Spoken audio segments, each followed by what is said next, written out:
What's going on YouTube? It's Tej back again with another video, and today we're talking about the San Francisco 49ers in our season preview series, and hopefully you all enjoyed today's video. If you do, be sure to hit that like button. It really would help me and my channel out a ton. If you're new around here, want to see more of the series, like what you're seeing in general, hit that big red subscribe button for more football content, and tell me what you think about the 49ers down below in the comment section. Do you think this team could get back into the NFC Championship game? How many wins do you think they come away with? How good is Trey Lance's first year as a starter? Some other X factors and some games you're looking forward to watching the 49ers play. Anything you have to say about San Francisco? I'd love to hear your thoughts, and I respond to just about every comment. So let's talk about San Fran down below. If you're new to the series, welcome to it. Be sure to go back and check out our previous videos already done. We're getting so close to the end of the series, which means we are very close to the regular season getting underway. We'll start with win range, projected win total, then I'll go position group by position group, kind of give you a feel for where I stand on this roster. But 9 to 12 wins, 9 I'd be kind of surprised by. I understand first year Trey Lance, he's been up and down in camp from some of the reports I've been seeing, but that being said, look at how high the floor was last year once the Eagles pivoted to a very run-heavy offense, taking advantage of Jalen Hurts' legs. I think San Francisco, and also they have like the biggest floor raiser there is in the league with the Kyle Shanahan offense. So it feels like, 9 wins, that's a pretty safe mark for the 49ers to hit. But, if Lance takes substantial steps forward, Ayuk isn't in the doghouse, the defense can stay healthy, you make the investment like a Tarvarius Ward in the secondary, get a stimulus of talent there. All right, now we're talking, and this team could be scary and maybe even make a push to win that division. So right now I got them at 12-5, just behind the Rams. I got them as the top wildcard team and finishing second in the NFC West, but I could totally see it flipping the other way around. Going position group by position group, I'm excited to see Trey Lance, still intrigued to see what happens with Jimmy Garoppolo. I think you got to move on from it because I think if you keep in the locker room, it's just like a QB controversy waiting to be stirred up. And I think you swallow your lumps. Like Lance is going to have some growing pains. He's not necessarily polished, but take the upside with his arm strength and big playability and the rushing threat that he brings. Take all that in stride and just try to maximize that. And again, it just raises the floor a ton.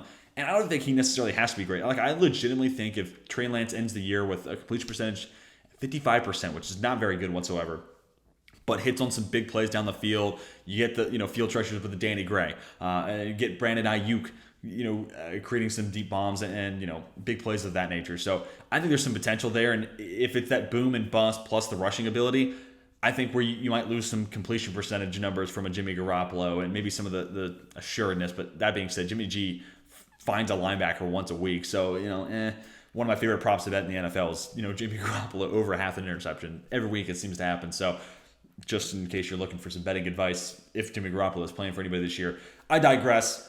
Even if, maybe the efficiency takes a step back, but there's more big plays, I think that's the advantage of having Trey Lance as the starter for the 49ers. I think that's what they were looking for, right? I think that's why you make the move from 12-3 and go snag a Trey Lance, that high in the NFL draft and get rid of all those assets like they did. The running back room is going to be interesting. They move on from, Trey Sermon, but I'm a big Elijah Mitchell guy, and if we're being honest, it doesn't matter. Honestly, I think I might be able to average like 3 yards a carry, and I'm a bum. So that Kyle Shanahan running, attack and the way they, scheme up numbers advantages, that the wide zone, it's unfair, to be honest with you. So it makes every running back look really, really good. So again, I'm convinced I might be able to get at least a decent yards per carry. Tell me what you think down below in the comment section. But that Shanahan run game, it's a cheat code in a lot of ways. Then you get to the wide receiver room. You add a Danny Gray, who is this good speed to make things happen down the field, but also nice yak weapon, which nice thing to pair up with Trey Lance. And then Brandon Ayuk, back-to-back hot preseason buzz.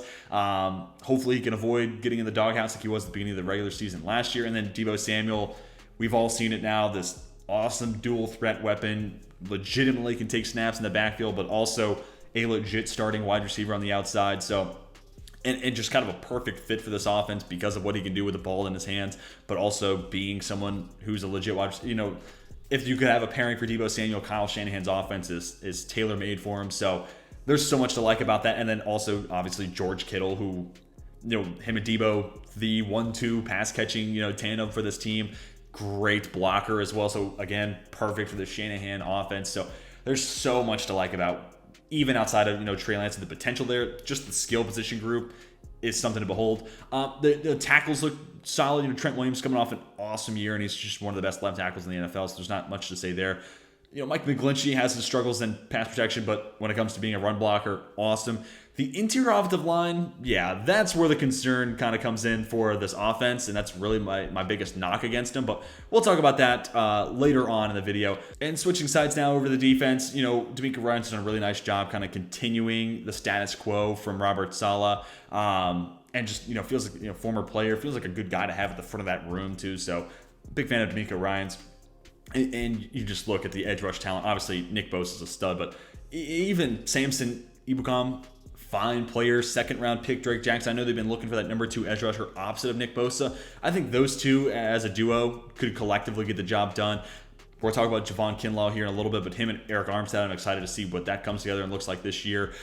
Fred Warner, in my opinion, probably the best off-ball linebacker, him and Shaquille Leonard, 1 and 2. And then, Dre Greenlaw, solid enough player, gets the job done, kind of underrated in my eyes. So that's a really nice, nickel linebacker duo that this team has. And then you look at the outside corners. Emmanuel Mosley's been solid enough, kind of fit the defense really well. Charvarius Ward, $15 million a pop, feels a little rich for my blood, but solid player, and it's nice to get that stimulus of talent in the secondary. Also, Ambry Thomas going into year 2. He was not bad last year as a later round rookie out of Stanford. Impressed me quite a bit, so excited to see what he looks like in year 2. And then, the safeties, there's some question marks there. Jimmy Ward, and we'll talk about Talanoa Hufanga. Hopefully I'm saying that name right. Talk about him a little bit later on, but there are some question marks there at the safety spot. But all in all, the pass rush, DeMeco Ryans, there's so much to like about that defense. And you hear the reports coming out of training camp, it feels like a unit that's going to be a force to be reckoned with. So moving on to realistic goal, return to the playoffs. I think if you're the 49ers and you don't make the playoffs, that is a massive disappointment, especially in the NFC, right, where legitimately the 6-7 seeds feel like a layup for San Francisco. So I have as the top wildcard seed and a potential threat to take the division. So yeah, making the playoffs should be a pretty realistic goal for the squad, barring injuries, of course. Reach goal. Trey Lance is great. He finds that consistency. You're seeing the big plays. You're seeing the rushing upside. And he does some of the little things that Jimmy Garoppolo does so well, just running the offense, just getting the ball into the hands of playmakers. If Lance is great, this team is a legitimate Super Bowl contender. And think about this team, got into the Super Bowl, maybe should have won against the Chiefs with Jimmy Garoppolo, and we're a game away from getting back to the Super Bowl last year with Jimmy G. So, deep postseason runs totally in the cards if Lance is just Garoppolo level of guy. And like I said earlier, even if you lose some of the efficiency but gain the big plays, I think there's still a pathway for this team to be back in the NFC Championship game. But reach goal, Lance is great. This team's in the Super Bowl and maybe the front runners once we get there. So obviously this is one of those teams where a couple handfuls in the NFL where I think they wouldn't surprise me if they had the Lombardi in their hands at the end of the year, and the 49ers are one of them. So yeah, Super Bowl is definitely the reach goal. So X factors here, these are not superstars. Like Nick Bosa's, an animal. He should go crazy. Deebo Samuel, a freak. He should be awesome this year. So these are truly the difference makers in my eyes, where if these players, in this case, especially with the first bullet point, if they are solid, stable, exceed expectations, it bodes really well for the 49ers and their Super Bowl chances. But if there's some struggles here, some weak links, that's what could potentially hold the 49ers to, a lower wild card seed or maybe a first-round bounce entirely. So let's talk about this interior offensive line, because it's a pretty rough unit. I think it's like 200 career snaps played. And right now you look at our lads, Aaron Banks, mid-round rookie out of Notre Dame. And I liked Banks, but this did not feel like the scheme for him. Now, if he went to Baltimore and it was more of a power blocking scheme, okay, yeah, I like that fit. But not necessarily the athletes you normally want in the middle or just anywhere on this offensive line for this zone blocking scheme. So that's a question mark. Jake Brendel, not a whole lot of playing time and taking a step down from Alex Mack. And again, that center position, being able to move in this type of, offensive scheme, that's a big loss. So can Brendel be anywhere close to what Alex Mack was? Remains to be seen. And then Spencer Burford, right now slated to be the starting right guard, rookie. Anytime you're starting a rookie on the offensive line, there's going to be question marks. So, yeah, it's just one of those units where I'm not overly optimistic that these guys are going to be great or anything like that. But if they can just be fine as a collective, and Trent Williams is great, and Mike McGlinchey does his thing primarily in the run game, then okay, then we're feeling solid. And they are aided by the fact that, again, Kyle Shanahan's run game is a cheat code, and it does, raise the floor. And that scheme in general, like I think you'll see some of this in Miami too with Mike McDaniel in that group, where players who have struggled just find a way to become average enough.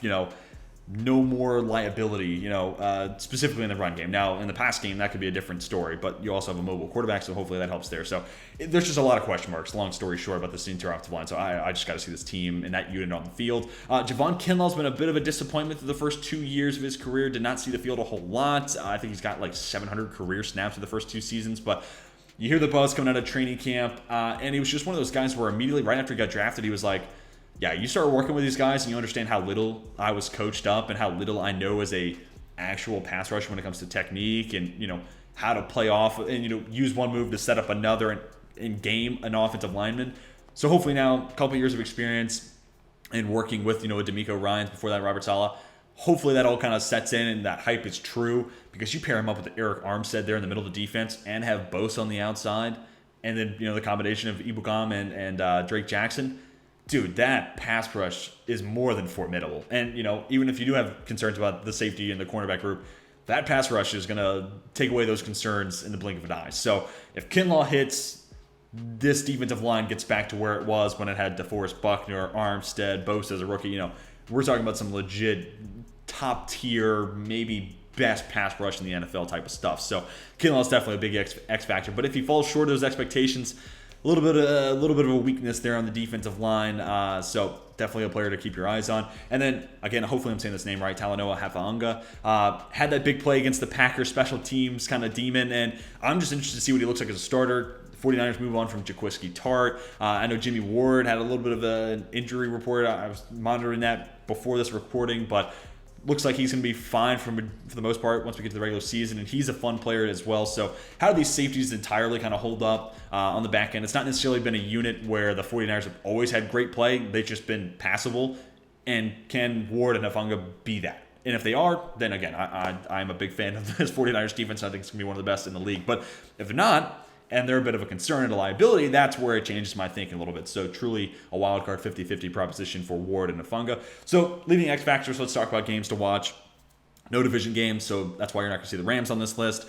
Week 7 against the Chiefs, I mean, on paper, 2 of the best teams in the NFL, but also you look at this Kansas City team that, yeah, they made strides, and, they added Karlaftis, and it's another year of experience for, Willie Gay Jr. and a Nick Bolton, but how does that team's run defense really hold up, especially against the 49ers? So there could be, a pathway and a huge advantage for the 49ers to exploit there, but also interested to see, new look Kansas City offense against a secondary that has a fair amount of new pieces in San Francisco. How does Hafanga, how does Ward, how does Charvarius Ward playing his former team? How do they all hold up? So a lot to kind of monitor there, and again, 2 of the best teams in the NFL, so need I say more.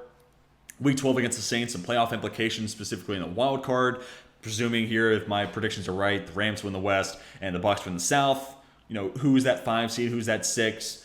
Interesting battle there, because I am high on the Saints, but if they come up with any injuries, I immediately start to fade them. And the 49ers are kind of in an interesting spot. Like if Bosa goes down, then I'm concerned about edge, but obviously, you lose someone of the caliber of Nick Bosa, that's going to be a massive hit.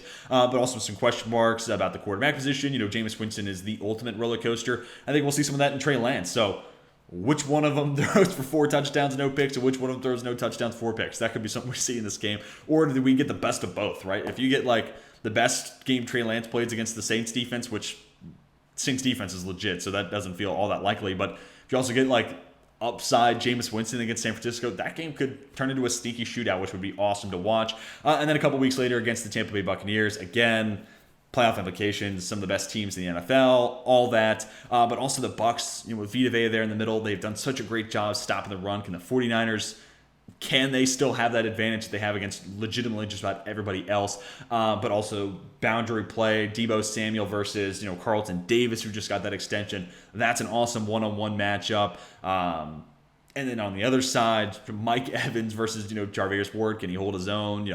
This is where some of those secondary concerns may come to light for San Francisco against maybe the best wide receiver room in the NFL. So lots of intrigue there, but again, the biggest part about that is 2 of the best teams, not only in the NFC, but in the NFL. So, of course, that game has to be one to watch. But those are my games to watch, and that's going to do it for my San Francisco 49ers season preview video. Tell me what you think about this squad down below. What can we expect from Trey Lance? How many wins do you think the 49ers corral? Who are some X factors and some games you're looking forward to watch San Fran play this year? Love to have your thoughts, and I respond to every comment, so let's make this a conversation down below.